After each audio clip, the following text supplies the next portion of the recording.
Hello friends, গত ভিডিওগুলোতে আমি দেখিয়েছি কিভাবে ক্যালকুলেটরের মাধ্যমে খুব সহজে একটি বেজ থেকে আরেকটি বেজে সংখ্যা পদ্ধতি রূপান্তর করা যায়। আজ আমি দেখাবো কিভাবে বাইনারি যোগ করব। তো তোমরা যারা এখন আমার চ্যানেলটাকে সাবস্ক্রাইব করনি, অবশ্যই আমার চ্যানেলটাকে সাবস্ক্রাইব করবে এবং তোমাদের কোনো প্রশ্ন থাকলে অবশ্যই কমেন্ট বক্সে জানাবে। বাইনারি যোগের ক্ষেত্রে আমাদের যে বিষয়গুলো মনে রাখতে হবে সেগুলো হচ্ছে 1 এবং 0 যোগ করলে হবে 1, 1 এবং 1 যোগ করলে হবে 10, অর্থাৎ এখানে 0 হবে এবং ক্যারি হিসেবে 1 থাকবে।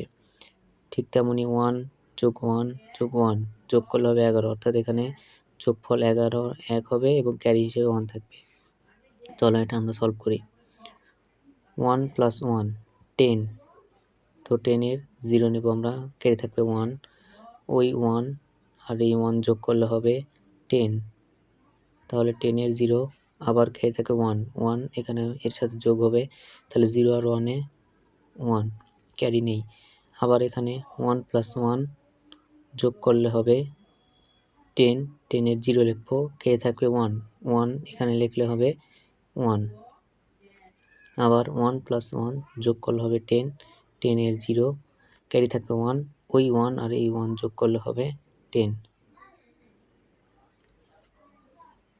এটার মান হচ্ছে এটা। এরপর এটা আমরা সলভ করব। 1 + 1 যোগ করলে হবে 10, 10 এর 0 ক্যারি থাকবে 1, ক্যারি 1 এই 1 যোগ করলে হবে 10, 10 এবং এই 1 যোগ করলে হবে 11, 11 এর হবে 1, ক্যারি থাকবে 1, ক্যারির 1 আর এটা যোগ করলে হবে এখানে 1, 1 + 1 10, 0 ক্যারি থাকবে 1, 1 + 1 10 ক্যারি থাকবে 1, ওই 1 আর এই 1 যোগ করলে হবে 10। সো বন্ধুরা, এইভাবে আমরা বাইনারি যোগ করব।